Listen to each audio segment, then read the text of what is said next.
Hello, friends. My name is Jake Montanez, and this is my self-publishing blog. Today, I wanted to talk about the inspiration for my story, Night of the Illumination, and what I decided to base it off of when I sat down to write it.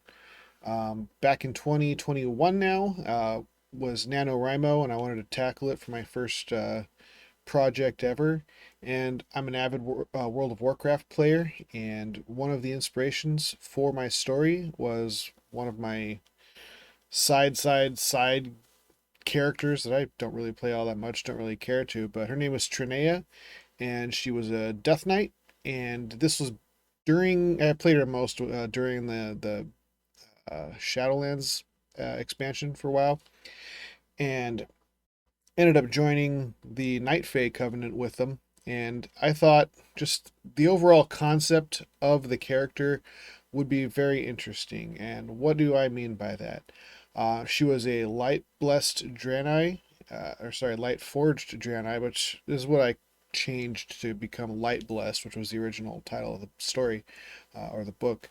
And she was a Death Knight, and she joined the Night Fae Covenant. So I thought it was a really compelling idea where you had a character who was empowered by uh, a magical uniformity, light, kindness based power of some sort.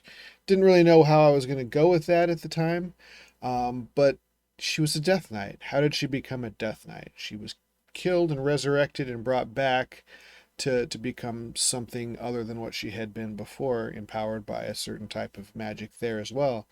And I play tanks a lot. Tanks are characters that are heavily survivable, and for a Death Knight, they use blood magic. So I wanted to work that into the story as well.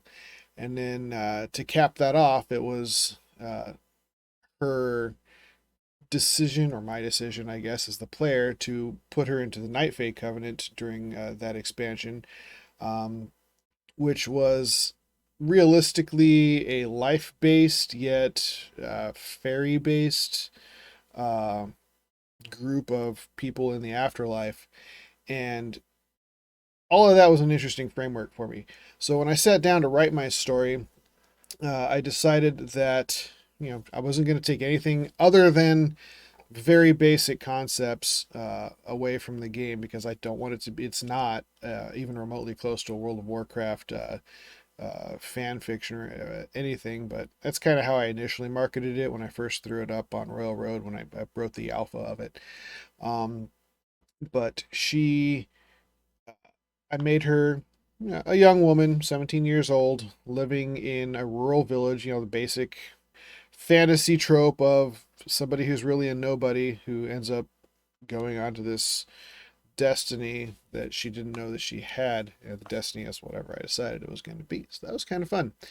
Um, and she grew up in a religious family. Her mother is like the local regional priestess who deals with anything religious. It was also going to be my take a little bit on religion, which I'm not a part of any particular denomination. I'm atheist by nature. Um, but I thought there were some interesting concepts that I could play with that.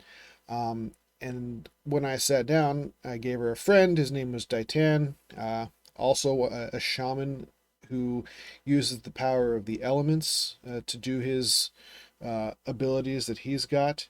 But I wanted to work it all together in a very organic way, and the way I decided to layer my story as time goes on is that he comes out to her and lets her know that he is a shaman, and she thinks initially that it's really great and doesn't quite understand what's going on, but that's all right. And then the next few days, she has this event that happens to her that uh, she needs to relate to him on a different level, and then things kind of go downhill uh, through their time that's left in the town that they grow up in, which is ultimately uh, destroyed in part by some people that come in looking for shamans.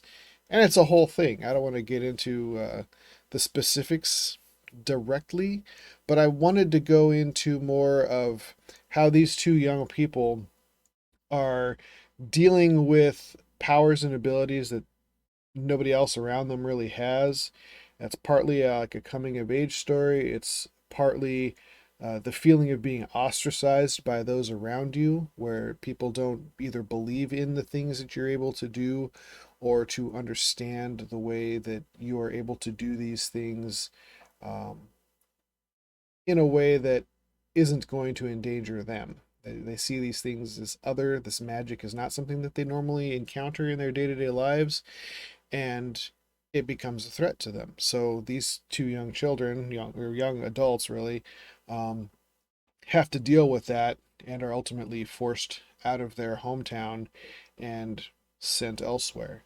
That was the alpha of the story. The circumstances changed. The incidents that prompt them onto their pathways remain similar, but they have diverged a little bit. But that was the inciting event. She was empowered by the light. He was empowered by the elements, and together they're kind of forced out of their comfort zone into a larger, growing world. Um, in a later vlog, I'll probably talk about how I mutated that through the course of iteration and reflection about how it was going. But I just wanted to let you know where it came from, and I'll pop up a picture of Trinea somewhere in this video if I haven't already. Uh, just to let you know that inspiration can come from anywhere, even something as innocuous as a video game.